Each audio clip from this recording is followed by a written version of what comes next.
ಓಹ್, ಒಂದೇ ಒಂದು ವಿಡಿಯೋ ನನ್ನ ಇಡೀ ಲೈಫ್ನೇ ಚೇಂಜ್ ಮಾಡ್ಬಿಡ್ತು. ನನ್ನ ಮೇಲೆ FIR ಆಗೋದೇನೋ, ಪೊಲೀಸ್ ಅವರು ನನ್ನ ಪೊಲೀಸ್ ಸ್ಟೇಷನ್ ಎಳ್ಕೊಂಡು ಹೋಗ್ಲಿಕ್ಕೆ ಮನೆಗೆ ಬರೋದೇನೋ, ಅದಾದ್ಮೇಲೆ ನಾನು ನನ್ನ ಮನೆಯವರು ಕೋರ್ಟು ಕಚೇರಿ ಅಂತ ಅಲ್ದಾಡೋದು. ಯಾವಾಗಿದೆಲ್ಲ ಮುಗಿಯುತ್ತಪ್ಪ, ಇದು ಮುಗ್ದಿದ ತಕ್ಷಣ ಯೂಟ್ಯೂಬ್ ಎಲ್ಲ ಬಿಟ್ಬಿಟ್ಟು ಒಂದಷ್ಟು ದಿನ ನೆಮ್ಮದಿಯಿಂದ ಎಲ್ಲಾದ್ರೂ ಹೋಗ್ಬಿಟ್ಟು ಪ್ರಶಾಂತವಾಗಿರೋಣ ಅನ್ಕೊಂಡಿದ್ದೆ. ಆದ್ರೆ ನನ್ ಮನ್ಸಲ್ಲಿ ಕೆಲವೊಂದು ಪ್ರಶ್ನೆಗಳಿದಾವೆ. ಸೌಜನ್ಯಳಿಗೆ ನ್ಯಾಯ ಕೇಳ್ತಾ ಜಸ್ಟ್ ನಾನೊಂದು ವಿಡಿಯೋ ಮಾಡಿದ್ದಕ್ಕೆ ನನ್ ಮೇಲೆ ಇಷ್ಟೊಂದೆಲ್ಲ ಆಗಿದೆ ಅಂತಂದ್ರೆ, ಜಸ್ಟ್ ಇಮ್ಯಾಜಿನ್ ಸೌಜನ್ಯ ಕೇಸಲ್ಲಿ ಯಾರೆಲ್ಲ ಸಾಕ್ಷಿ ಆಗ್ಬೋದಿತ್ತೋ ಅವ್ರ ಜೊತೆ ಏನೇನಾಗಿರಲ್ಲ. ನಾನ್ ಎಷ್ಟು ಅನ್ಕೊಳ್ತಿದ್ದೀನಿ, ಸಾಕಿನ್ನ 1-2 ತಿಂಗಳು ಏನು ವಿಡಿಯೋ ಮಾಡೋದ್ ಬೇಡ, ಸೈಲೆಂಟ್ ಆಗಿ ಇದ್ಬಿಡುವ ಅಂತ. ಆದ್ರೆ ನನ್ನ ಕೈಲಿಂದ ಆಗ್ತಿಲ್ಲ. ಯಾವುದೋ ಒಂದು ಸರ್ವಶಕ್ತಿ ನನ್ನ ಮನ್ಸೊಳಗಡೆ ಈ ಪ್ರಶ್ನೆನ ಹಾಕಿ ಇದ್ರ ಬಗ್ಗೆ ಮಾತಾಡುವಂತಿದೆ. ಮೊದ್ಲೇ ಹೇಳ್ಬಿಡ್ತೀನಿ, ಈ ವಿಡಿಯೋ ಯಾವುದೇ ಜಾತಿ, ಧರ್ಮ, ದೇವಸ್ಥಾನಕ್ಕೆ ಸಂಬಂಧಪಟ್ಟಿಲ್ಲ. ಈ ವಿಡಿಯೋದಲ್ಲಿ ನಾನು ಕೇವಲ ಸೌಜನ್ಯ ಕೇಸ್ ಬಗ್ಗೆ ಮಾತಾಡ್ತಿದ್ದೇನೆ. ಸೌಜನ್ಯ ಕೇಸಲ್ಲಿ ಯಾವುದೆಲ್ಲ ಯಾರೆಲ್ಲ ಸಾಕ್ಷಿ ಆಗ್ಬೋದಿತ್ತೋ ಅದೆಲ್ಲ ಹೇಗ್ ನಾಶ ಆಯ್ತು ಅನ್ನೋದನ್ನ ತಿಳಿಸ್ಕೊಡ್ತೇನೆ.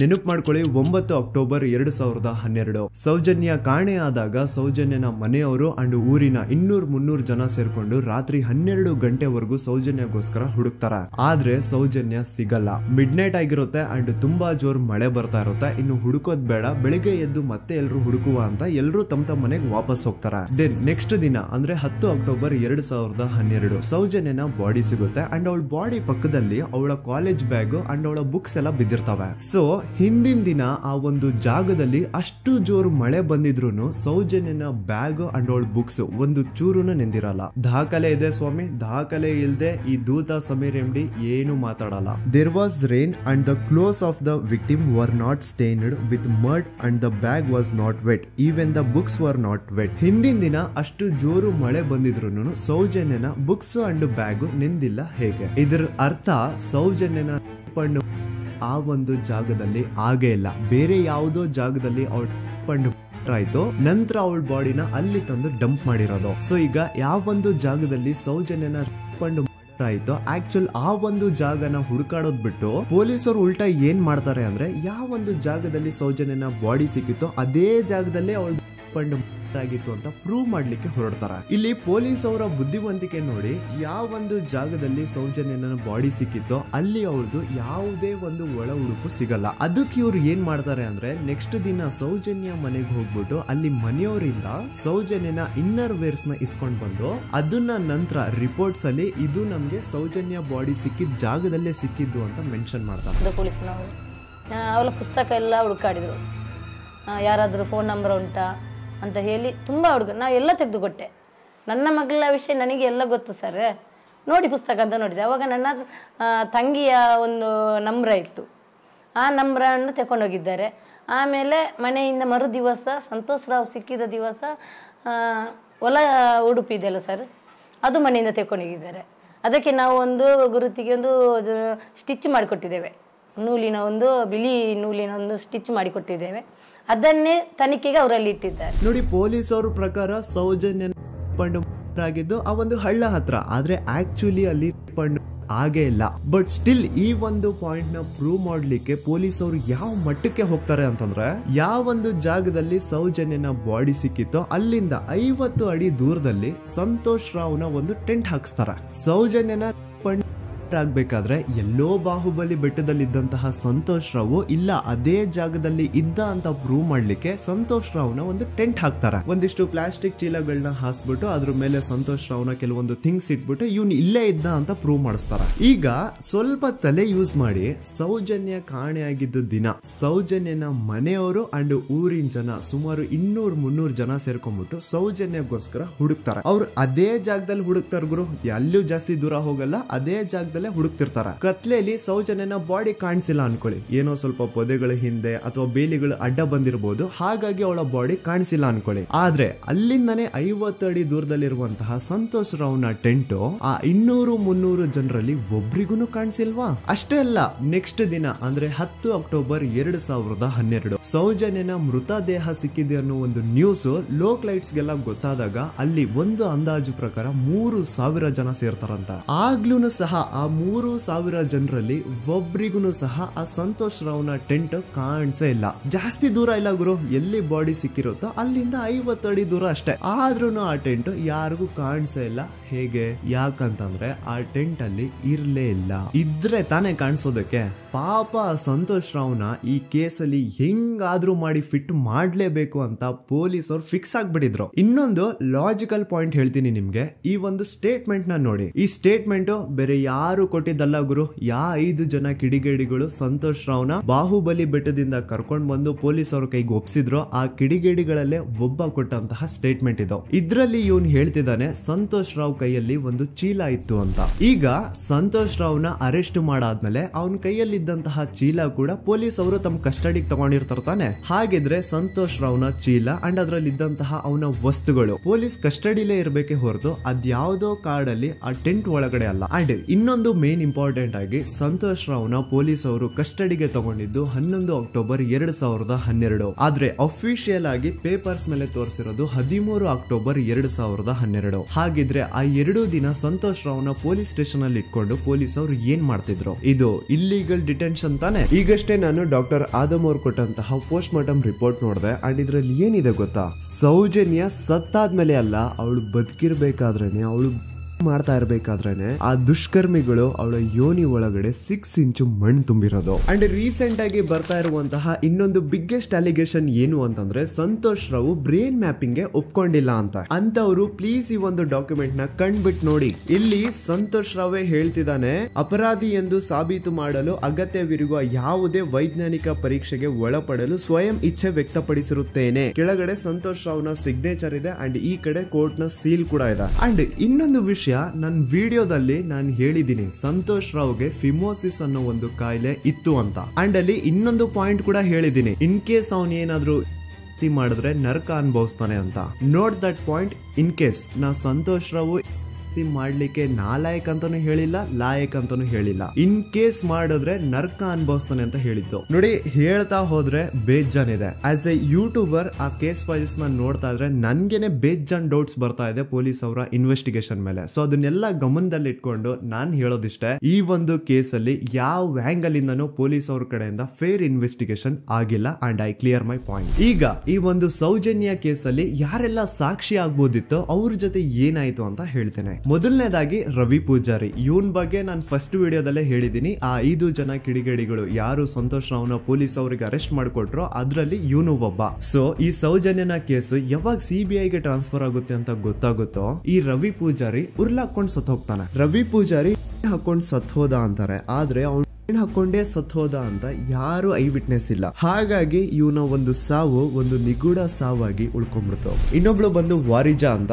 ಸೌಜನ್ಯನ ಮಾಡಿ ಆ ಕಿಡಿಗೇಡಿಗಳು ಅವಳನ್ನ ಒಂದು ಫಾರ್ಮ್ ಹೌಸ್ ಗೆ ಕರ್ಕೊಂಡು ಹೋಗಿರ್ತಾರೆ. ಅಂಡ್ ಆ ಫಾರ್ಮ್ ಹೌಸ್ ಅಲ್ಲಿ ವಾರಿಜಾ ಅನ್ನೋಳು ಕೆಲಸ ಮಾಡ್ತಾ ಇರ್ತಾಳೆ. ಸೊ ಈ ವಾರಿಜಾ ಸೌಜನ್ಯ ಆ ಕಿಡಿಗೇಡಿಗಳ ಜೊತೆ ಇರೋದನ್ನ ನೋಡಿರ್ತಾಳೆ, ಆದ್ರೆ ಅವಳಿಗೆ ಗೊತ್ತಿಲ್ಲ ಅವ್ರು ಅವಳನ್ನ ಕೊಂಡು ಬಂದಿದ್ದಾರೆ ಅಂತ. ನಂತರ 1-2 ದಿನ ಆದ್ಮೇಲೆ ಯಾವಾಗ ಸೌಜನ್ಯ ಬಗ್ಗೆ ನ್ಯೂಸ್ ಅಲ್ಲೆಲ್ಲ ಬರ್ತಾ ಇತ್ತೋ ಅದನ್ನ ನೋಡಿ ಆಗ ಇವಳಿಗೆ ರಿಯಲೈಸ್ ಆಗುತ್ತೆ, ಓ ಇವಳೇ ಅಲ್ವಾ ಆ ಹುಡುಗಿ ಅವತ್ ನಮ್ ದಣಿ ಕರ್ಕೊಂಡ್ ಬಂದಿದ್ದು ಅಂತ. ಈಗ ವಾರಿಜಾ ತನಗ್ ಗೊತ್ತೋ ಗೊತ್ತಿಲ್ದೇನೋ ಸೌಜನ್ಯ ಕೇಸಲ್ಲಿ ಒಂದು ಮೇಜರ್ ಸಾಕ್ಷಿ ಆಗ್ಬಿಡಿದ್ಲು. ಸೊ ಯಾವಾಗ ಈ ಕೇಸ್ ನ CID ಟೀಮ್ ಅವರು ಇನ್ವೆಸ್ಟಿಗೇಷನ್ ಮಾಡೋದಕ್ಕೆ ಸ್ಟಾರ್ಟ್ ಮಾಡ್ತಾರೋ ಆಗ ವಾರಿಜಾನ ಮೃತದೇಹ ಅದೇ ಒಂದು ಫಾರ್ಮ್ ಹೌಸ್ ನ ಬಾವಿಯಲ್ಲಿ ಸಿಗುತ್ತೆ. ಬಾವಿಲಿ ಇವಳೇ ಸ್ವತಃ ಜಿಗ್ದು ತನ್ನ ಪ್ರಾಣ ಬಿಟ್ಲು ಅಂತ ಹೇಳ್ತಾರೆ. ಆದ್ರೆ ಅವಳೇ ಬಾವಿಗೆ ಬಿದ್ದು ಅವಳು ಪ್ರಾಣ ಬಿಟ್ಲು ಅಥವಾ ಅವಳಿಗೆ ಯಾರಾದ್ರೂ ಬಾವಿಲಿ ಬೀಳ್ಸಿ ಸಾಯಿಸಿದ್ರೋ ಗೊತ್ತಿಲ್ಲ. ಅಂಡ್ ಇನ್ನೊಂದು ವಿಷಯ, ಯಾವ ಒಂದು ಬಾವಿ ಒಳಗಡೆ ವಾರಿಜಾನ ಬಾಡಿ ಸಿಕ್ಕಿತ್ತೋ ಆ ಬಾವಿನ ದಣಿಗಳು ಒಂದ್ ಸ್ವಲ್ಪ ದಿನ ಆದ್ಮೇಲೆ ಕಂಪ್ಲೀಟ್ ಮುಚ್ಚಾಕ್ಬಿಡ್ತಾರ. ಯಾಕೆ?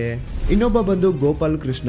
ಇವನು ಅಗೇನ್ 5 ಜನ ಕಿಡಿಗೇಡಿಗಳು ಸಂತೋಷ್ ರಾವ್ನ ಪೊಲೀಸ್ ಅವ್ರಿಗೆ ಹಿಡಿದುಕೊಟ್ರು ಅದ್ರಲ್ಲಿ ಒಬ್ಬ. ಅಂಡ್ ಸೌಜನ್ಯ ಕೇಸ್ ನ ಮೇನ್ ಪ್ರೈಮರಿ ಸಾಕ್ಷಿ ಇವನು ಕೂಡ ಸತ್ ಹೋಗಿದ್ದಾನೆ. ಅಂಡ್ ಇವನು ಸ್ಲೋ ಪಾಯ್ಸನ್ ಇಂದ ಸತ್ ಹೋದ ಅಂತ ಹೇಳಲಾಗುತ್ತೆ. ದೆನ್ ಇನ್ನೊಬ್ಬ ಬಂದು ಪ್ರಶಾಂತ್ ಅಂತ. ಸೌಜನ್ಯನ ಮಾಡಿ ಆ ಕಿಡಿಗೇಡಿಗಳು ಅವಳನ್ನ ಯಾವ ಜಾಗಕ್ಕೆ ಕರ್ಕೊಂಡು ಹೋಗಿದ್ರೋ ಇವನು ಆ ಜಾಗದಲ್ಲಿ ಕೆಲಸ ಮಾಡೋನು. ಇವನು ಪಾಪ ಸೌಜನ್ಯನ ಆ ಕಿಡಿಗೇಡಿಗಳಿಂದ ಬಿಡಿಸೋದಕ್ಕೆ ಟ್ರೈ ಮಾಡ್ತಾನೆ, ಆದ್ರೆ ಅದು ಸಾಧ್ಯ ಆಗಲ್ಲ. ನಂತರ ಕೆಲವೇ ದಿನಗಳಲ್ಲಿ ಇವಂದು ಕೊಲೆ ಆಗುತ್ತಾ. ಯಾರೆಲ್ಲ ಯಾವುದೆಲ್ಲ ಈ ಕೇಸಲ್ಲಿ ಸಾಕ್ಷಿ ಆಗ್ಬೋದಿತ್ತೋ ಅದೆಲ್ಲ ನಾಶ ಆಗುತ್ತೆ. ಸೊ ಇದೆಲ್ಲ ನಿಜವಾಗ್ಲೂ ಕೋಇನ್ಸಿಡೆನ್ಸ್ ಅಥವಾ ಎಲ್ಲಾನು ಸ್ಕೆಚ್ ಹಾಕಿ ಮಾಡಿರೋದ. ಇನ್ನೊಬ್ಬ ಬಂದು ದಿನೇಶ್ ಅಂತ. ಇವನು ಕೂಡ ಸೌಜನ್ಯ ಕೇಸಲ್ಲಿ ಒಬ್ಬ ಸಾಕ್ಷಿನೇ. ಸೌಜನ್ಯನ ಯಾರೋ ಕಿಡಿಗೇಡಿಗಳು ಕಿಡ್ನಾಪ್ ಮಾಡ್ಕೊಂಡು ನಡ್ಕೊಂಡು ಹೋಗ್ತಾ ಇರ್ಬೇಕಾದ್ರೆ ದಿನೇಶ್ ಅದನ್ನ ಕಣ್ಣಾರೆ ಕಂಡಿರ್ತಾನೆ. ಇವನ್ ಹೋಗ್ಬಿಟ್ಟು ಪೊಲೀಸ್ ಅವ್ರಿಗೆ ಹೇಳ್ತಾನೆ ಕೂಡ, ಆದ್ರೆ ಪೊಲೀಸ್ ಅವರು ಯಾರು ಇವನ್ ಮಾತನ್ನ ತಲೆಗೆ ಹಾಕೊಳ್ಳಲ್ಲ. ಅದಾದ್ಮೇಲೆ ಒಂದು ದಿನ ಸಡನ್ಲಿ ಇವನು ರೋಡ್ ಆಕ್ಸಿಡೆಂಟ್ ಅಲ್ಲಿ ಸಾಯ್ತಾನೆ. ಡೇ ಟೈಮ್ ಅಲ್ಲೇ ತುಂಬಾ ಫಾಸ್ಟ್ ಆಗಿ ಒಂದು ಬುಲೆರೋ ಕಾರ್ ಬಂದ್ಬಿಟ್ಟು ಇವನಿಗೆ ಹಿಟ್ ಮಾಡುತ್ತೆ ಅಂಡ್ ಅದರಿಂದ ಇವನು ಸತ್ ಹೋಗ್ತಾನೆ. ಆ ಬುಲೆರೋ ಕಾರ್ ಯಾರ್ದು, ಅದನ್ನ ಓಡಿಸ್ತಿದ್ದಂತಹ ಡ್ರೈವರ್ ಯಾರು ಅಂಡ್ ಅವನು ಯಾರಿಗೆ ಸಂಬಂಧಪಟ್ಟವನು ಒಮ್ಮೆ ನೀವೇ ರಿಸರ್ಚ್ ಮಾಡಿ ನೋಡ್ಕೊಳ್ಳಿ. ಇನ್ನೊಬ್ಬ ಬಂದು ಹರೀಶ್ ಮಡಿವಾಳ್. ಇವನು ಪೊಲೀಸ್ ಅವ್ರಿಗೆ ಒಂದು ಸ್ಟೇಟ್ಮೆಂಟ್ ನ ಕೊಟ್ಟಿರ್ತಾನೆ. 9 ಅಕ್ಟೋಬರ್ 2012 ಸೌಜನ್ಯ ಕಾಲೇಜಿಂದ ಬಸ್ ಅಲ್ಲಿ ಬಂದು ನೇತ್ರಾವತಿ ಬಸ್ ಸ್ಟಾಪ್ ಅಲ್ಲಿ ಇಳ್ಕೊಂಡು ನಂತರ ತನ್ನ ಮನೆ ಕಡೆಗೆ ನಡ್ಕೊಂಡು ಹೋಗ್ತಾ ಇರ್ಬೇಕಾದ್ರೆ ಸೌಜನ್ಯನ ಹಿಂದೆ ಯಾರೋ ಒಬ್ಬ ಅಪರಿಚಿತ ಗಂಡು ಅವಳನ್ನ ಫಾಲೋ ಮಾಡ್ಕೊಂಡು ಹೋಗ್ತಿದ್ದ ಅಂತ ಇವನ್ ಸ್ಟೇಟ್ಮೆಂಟ್ ಕೊಡ್ತಾನೆ. ಅಂಡ್ ನೀವೇನ್ ಸ್ಕ್ರೀನ್ ಮೇಲೆ ನೋಡ್ತಾ ಇದ್ರು ಇದೇ ಆ ಸ್ಟೇಟ್ಮೆಂಟ್ ನ ಕಾಪಿ. ಇದ್ರಲ್ಲಿ ಎಲ್ಲಿನೂ ಹರೀಶೇ ಈ ಒಂದು ಸ್ಟೇಟ್ಮೆಂಟ್ ಕೊಟ್ಟಿದ್ದಾನೆ ಅಂತ ಅವನ ಸಿಗ್ನೇಚರ್ ಆಗ್ಲಿ ಸೈನ್ ಆಗ್ಲಿ ಏನು ಇಲ್ಲ. ಈ ಸ್ಟೇಟ್ಮೆಂಟ್ ನ ತಗೊಂಡಿರುವಂತಹ ಪೊಲೀಸ್ ಅವ್ರ ಸಿಗ್ನೇಚರ್ ಇದೆ, ಆದ್ರೆ ಹರೀಶ್ ನ ಸೈನ್ ಮಾತ್ರ ಎಲ್ಲೂ ಇಲ್ಲ. ಯಾಕಂತಂದ್ರೆ ಈ ಸ್ಟೇಟ್ಮೆಂಟ್ ನ ಹರೀಶ್ ಕೊಟ್ಟೇ ಇಲ್ಲ. ಎಲ್ಲಿ ಈ ಒಂದು ಕೇಸ್ CBI ಹೋಗಿ ಅವಾಗ CBI ಅವರು ಹರೀಶ್ ನ ಕರೆಸ್ಬಿಟ್ಟು ಇದ್ರ ಬಗ್ಗೆ ಕೇಳಿದಾಗ ಎಲ್ಲಿ ಹರೀಶ್ ಈ ಸ್ಟೇಟ್ಮೆಂಟ್ ನ ನಾನು ಕೊಟ್ಟೇ ಇಲ್ಲ ಸರ್ ಅಂತ ಬಾಯಿ ಬಿಟ್ಬಿಡ್ತಾನೋ ಅಂತ ಹರೀಶ್ ನು ಕೂಡ ಸಾಯ್ ಹೊಡಿತಾರೆ. ಹರೀಶ್ ಒಮ್ಮೆ ತನ್ನ ಬೈಕ್ ಅಲ್ಲಿ ಹೋಗ್ತಾ ಇರ್ಬೇಕಾದ್ರೆ ಯಾವುದೋ ಒಂದು ಅಪರಿಚಿತ ಕಾರ್ ಬಂದ್ಬಿಟ್ಟು ಅವನ್ನ ಗುದ್ಬಿಡುತ್ತೆ ಅಂಡ್ ಅದರಿಂದ ಹರೀಶ್ ನ ಸಾವಾಗುತ್ತೆ. ನೋಡಿ, ಯಾವುದೇ ಆಕ್ಸಿಡೆಂಟ್ ಕೇಸ್ ಅಲ್ಲಿ ರೂಲ್ ಏನು ಅಂತಂದ್ರೆ ಇನ್ ಕೇಸ್ ನನ್ಗೆ ಯಾವ್ದಾದ್ರು ಬಂದು ಒಂದು ವೆಹಿಕಲ್ ಏನಾದ್ರು ಹಿಟ್ ಮಾಡಿದಾಗ ನನ್ಗೇನಾದ್ರು ಪ್ರಜ್ಞೆ ಇದ್ರೆ ನಾನ್ ಪೊಲೀಸ್ ಅವ್ರಿಗೆ ಕಂಪ್ಲೇಂಟ್ ಕೊಡ್ಬೋದು, ಅಥವಾ ನನ್ನ ಹೆಂಡತಿ ಏನಾದ್ರು ಇದ್ರೆ ಅವ್ರು ಪೊಲೀಸ್ ಅವ್ರಿಗೆ ಕಂಪ್ಲೇಂಟ್ ಕೊಡ್ಬೋದು, ಅಥವಾ ತಂದೆ ತಾಯಿ ರಕ್ತ ಸಂಬಂಧ ಯಾರಿರ್ತಾರೋ ಅವ್ರು ಕಂಪ್ಲೇಂಟ್ ಕೊಡ್ಬೋದು. ಆದ್ರೆ ಹರೀಶ್ ಕೇಸ್ ಅಲ್ಲಿ ಯಾರೋ ಒಬ್ಬ ಥರ್ಡ್ ಪರ್ಸನ್ ಬಂದ್ಬಿಟ್ಟು ಕಂಪ್ಲೇಂಟ್ ಕೊಡ್ತಾನೆ. ಆ ಥರ್ಡ್ ಪರ್ಸನ್ ಯಾರು, ಅವನ್ಗೂ ಹರೀಶ್ಗೂ ಏನ್ ಸಂಬಂಧನೇ ಇಲ್ಲ. ನೀವು 2021 ಹರೀಶ್ ಮಡಿವಾಳ ಒಂದು ಕಂಪ್ಲೇಂಟ್ ಕೊಟ್ಟಿದ್ರಿ. ಹರೀಶ್ ಮಡಿವಾಳ ಆಕ್ಸಿಡೆಂಟ್ ಕೇಸಲ್ಲಿ. ಅವ್ರಿಗೆ ನೀವ್ ಏನಾಗ್ಬೇಕು ಸರ್? ಸರ್ ನಾವು ಸ್ಟಾಪ್ ಅಷ್ಟೇ. ಎಲ್ಲಿದ್ದು ಸ್ಟಾಪ್ ಸರ್? ಧರ್ಮಸ್ಥಳ ಅನ್ನಪೂರ್ಣದ. ನಿಮ್ಗೆ ಏನಾದ್ರು ಗೊತ್ತಿತ್ತು ಸರ್ ಅದು ಪ್ರಕರಣದ ಬಗ್ಗೆ? ಸರ್ ನಂಗೇನು ಗೊತ್ತಿಲ್ಲ ಸರ್. ಗೊತ್ತಿಲ್ವಾ? ಗೊತ್ತಿಲ್ಲ. ನಾನು ಹಿಂದಿಂದ ಹೋಗ್ತಿದ್ದೆ ಡ್ಯೂಟಿಗೆ, ಅವ್ರು ಮುಂದಿಂದ ಹೋಗ್ತಿದ್ರು. ನೀವು ಸ್ಪಾಟಲ್ಲಿ ಇದ್ರಾ? ಸ್ಪಾಟಲ್ಲಿ ಇಲ್ಲ. ಯಾಕಂದ್ರೆ ನಂಗೆ ಗೊತ್ತಾದ ಛತ್ರಕ್ಕೆ ಹೋದ್ಮೇಲೆ ಮತ್ತೆ ಕಂಪ್ಲೇಂಟ್ ಕೊಟ್ರಿ ನೀವು? ಸರ್ ನಾನು ಕೊಟ್ಟದಂದ್ರೆ ನನ್ನ ಮ್ಯಾನೇಜರ್ ಕಳಿಸಿದ್ದೆ ಅಷ್ಟೇ. ಇಲ್ಲಿಂದ? ಧರ್ಮಸ್ಥಳದಿಂದ. ಸೇಮ್ ಇದೇ ತರಾನೇ ಆನೆ ಮಾವುತನ ಕೇಸಲ್ಲೂ ಆಗಿದ್ದು. ಮನೆಯವರು ಹೋಗಿ ಕಂಪ್ಲೇಂಟ್ ಕೊಟ್ರೆ ಪೊಲೀಸ್ ಅವರು ಕಂಪ್ಲೇಂಟ್ ತಗೊಳಲ್ಲ, ಆದ್ರೆ ಅದೇ ಯಾರೋ ಒಬ್ಬ ಥರ್ಡ್ ಪರ್ಸನ್ ಬಂದು ಕಂಪ್ಲೇಂಟ್ ಕೊಟ್ರೆ ಪೊಲೀಸ್ ಅವರು ಕಂಪ್ಲೇಂಟ್ ಬರೀತಾರೆ. ಆನೆ ಮಾವುತನ ಹೆಂಡತಿ ಲೋಕಲ್ ಪೊಲೀಸ್ ಸ್ಟೇಷನ್ಗೆ ಕಂಪ್ಲೇಂಟ್ ಕೊಡಕ್ ಹೋದ್ರೆ ಅವ್ರು ಕಂಪ್ಲೇಂಟ್ ತಗೊಳ್ತಿಲ್ಲ ಸರ್ ಅಂತ ಹೇಳ್ಬಿಟ್ಟು SP ಆಫೀಸ್ಗೆ ಲೆಟರ್ ಬರ್ದಿರೋದು ಸಹ ಇದೆ. But still no action was taken. So SP ಆಫೀಸ್ಗೆ ಲೆಟರ್ ಕೊಟ್ಟಾದ್ಮೇಲೆ ಏನು ತನಿಖೆ ಆಗದೆ ಇದ್ದಾಗ ಆಗ ಆನೆ ಮಾವುತನ ಮಕ್ಕಳು ಹೋಗ್ಬಿಟ್ಟು IGPಗೆ ಒಂದು ಲೆಟರ್ ಬರ್ದು ಕೊಡ್ತಾರೆ. ಆದ್ರೂ ಸಹ ಇನ್ನೂವರೆಗೂ ಸರಿಯಾದ ತನಿಖೆ ಆಗೇ ಇಲ್ಲ ಅಂಡ್ ರಿಯಲ್ ಆರೋಪಿಗಳು ಯಾರು ಅಂತ ಗೊತ್ತಾಗೇ ಇಲ್ಲ. ನಿಜ ಹೇಳ್ತಾ ಇದ್ದೀನಿ, ಆ ಒಂದು ಪ್ಲೇಸ್ ಅಲ್ಲಿ ಸೀರೀಸ್ ಆಫ್ ಕೇಸಸ್ ಆಗಿದಾವೆ ಅಂಡ್ ಯಾವ್ದ್ರಲ್ಲೂ ಪೊಲೀಸ್ ಅವ್ರ ಕಡೆಯಿಂದ ಫೇರ್ ಇನ್ವೆಸ್ಟಿಗೇಷನ್ ಆಗೇ ಇಲ್ಲ. ಇದ್ರ ಬಗ್ಗೆ ಮಾತಾಡ್ರೋ, ಪೊಲೀಸ್ ಇನ್ವೆಸ್ಟಿಗೇಷನ್ ಮೇಲೆ ಕ್ವಶನ್ ರೈಸ್ ಮಾಡ್ರೋ, ಆ ಹುಡುಗಿಗೆ ನ್ಯಾಯ ಸಿಗ್ಲಿ ಸಪೋರ್ಟ್ ಮಾಡ್ರೋ ಅಂದ್ರೆ ಇದ್ರ ಬಗ್ಗೆ ಯಾವನು ಮಾತಾಡಲ್ಲ. ಇದ್ರ ಬದಲಾಗಿ ನನ್ ಬಗ್ಗೆ ಮಾತಾಡೋದಕ್ಕೆ ಹೇಳಿ ತುಂಬಾ ಚೆನ್ನಾಗಿ ನನ್ ಬಗ್ಗೆ ನೆಗೆಟಿವಿಟಿ ಹುಟ್ಟಿಸ್ತಾರ. ಜಾತಿ ಧರ್ಮ ತರೋದು, ಇವ್ನ್ ಯಾವ್ದಾವ್ದು ಆಪ್ಸ್ ನ ಪ್ರಮೋಟ್ ಮಾಡ್ತಿದ್ದ, ಇವನ್ ಮಾತು ಯಾಕೆ ನಂಬ್ತೀರಾ ಅಂತ ನನ್ ಬಗ್ಗೆನೇ ನೆಗೆಟಿವಿಟಿ ಹುಟ್ಟಿಸೋದು. ಇವನು ಆ ಆ್ಯಪ್ ಪ್ರಮೋಟ್ ಮಾಡ್ತಿದ್ದ, ಇವನು ಈ ಆ್ಯಪ್ ಪ್ರಮೋಟ್ ಮಾಡ್ತಿದ್ದ, ಇವನ್ ಮಾತುಗಳನ್ನ ಯಾಕೆ ನಂಬ್ತೀರಾ, ಇವನು ಮುಸ್ಲಿಂ ಇದಾನೆ, ಇವನು ಮುಲ್ಲಾ ಇದಾನೆ, ಅದು ಇದು ಅಂತ ಮಾತಾಡೋದು. ಹೌದು ಗುರು, ನಾನ್ ಪ್ರಮೋಷನ್ಸ್ ನ ಮಾಡಿದೀನಿ. ನಾನು ಆ ಆ್ಯಪ್ದು ಮಾಡಿದೀನಿ, ಈ ಆ್ಯಪ್ದು ಮಾಡಿದೀನಿ, ಎಲ್ಲಾ ತರ ಆ್ಯಪ್ದು ನಾನು ಪ್ರಮೋಷನ್ಸ್ ಮಾಡಿದೀನಿ. ಈಗ ಹಿಂದೆ ನಾನು ಮಾಡಿರುವಂತಹ ಪ್ರಮೋಷನ್ಸ್ಗೂ ಈ ಕೇಸ್ಗೂ ಏನ್ ಸಂಬಂಧ? ಅನ್ನೆಸೆಸರಿ ಆಗಿ ಮ್ಯಾಟರ್ ನ ಡೈವರ್ಟ್ ಮಾಡ್ಲಿಕ್ಕೆ ಟ್ರೈ ಮಾಡಬೇಡಿ. ಇನ್ಮೇಲೆ ನಾನೇನಾದ್ರೂ ಆ ತರ ಅಪ್ಲಿಕೇಶನ್ಸ್ ನ ಪ್ರಮೋಷನ್ ಮಾಡಿದ್ರೆ ಆಗ ಬಂದು ನೀವು ನನ್ನನ್ನ ಪ್ರಶ್ನೆ ಮಾಡೋದ್ರಲ್ಲಿ ಅರ್ಥ ಇದೆ. ಹಿಂದೆ ಮಾಡಿರೋದನ್ನ ಇಟ್ಕೊಂಡು ಮಾತಾಡಿ ವಿಡಿಯೋ ಮಾಡೋದಲ್ಲ ಕಂಟೆಂಟ್ ಅಂದ್ರೆ. ಅಂಡ್ ಇನ್ನೊಂದು ವಿಷಯ, ನಾನು ದೂತ ಸಮೀರ್ MD ಯೂಟ್ಯೂಬ್ ಚಾನಲ್ ನ ಸ್ಟಾರ್ಟ್ ಮಾಡಿ ಕೇವಲ ಆಗಿರೋದು 8 ತಿಂಗಳಷ್ಟೇ. ಅಂಡ್ ಈ 8 ತಿಂಗಳಲ್ಲಿ ನಾನು ಹಾಕಿರೋದು ಕೇವಲ 12 ವಿಡಿಯೋಸ್. ಅದರಲ್ಲಿ 1-2 ಆಲ್ರೆಡಿ ಟೇಕ್ ಡೌನ್ ಆಗಿದಾವೆ. ಸೊ ಅಷ್ಟು ಬೇಗ ಅದ್ ಹೆಂಗ್ ನೀವು ಜಡ್ಜ್ ಮಾಡ್ಬಿಟ್ರಿ ನಾನು ಆಂಟಿ ಹಿಂದೂ ಅಂತ? ನಿಮಗ್ ನಿಜವಾಗ್ಲೂ ನಾನು ಆಂಟಿ ಹಿಂದೂ ಅನ್ಸಿದ್ರೆ ನಂದು ಇನ್ನೊಂದು ಚಾನಲ್ ಇದೆ ಸಮೀರ್ MD ಅಂತ. ಅಲ್ಲಿ ನಾನು ಅಪ್ಲೋಡ್ ಮಾಡಿರುವಂತಹ ಈ ಎಲ್ಲಾ ವಿಡಿಯೋಸ್ ನ ನೋಡಿ.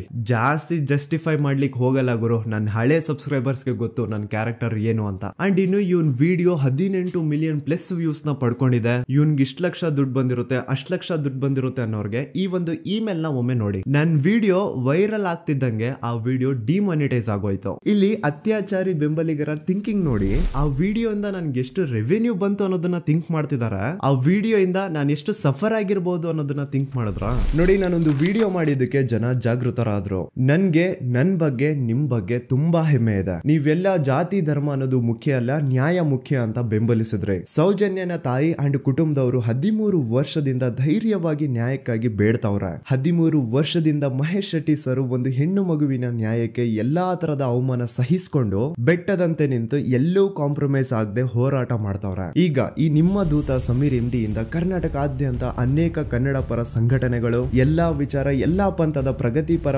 ವೇದಿಕೆಗಳು ಸೌಜನ್ಯ ನ್ಯಾಯಕ್ಕಾಗಿ ಒಂದಾಗಿವೆ. ಅಂಡ್ ಈ ಹೋರಾಟ ಕೇವಲ ಸೌಜನ್ಯಳಿಗೆ ಮಾತ್ರ ಸೀಮಿತ ಆಗಿಲ್ಲ.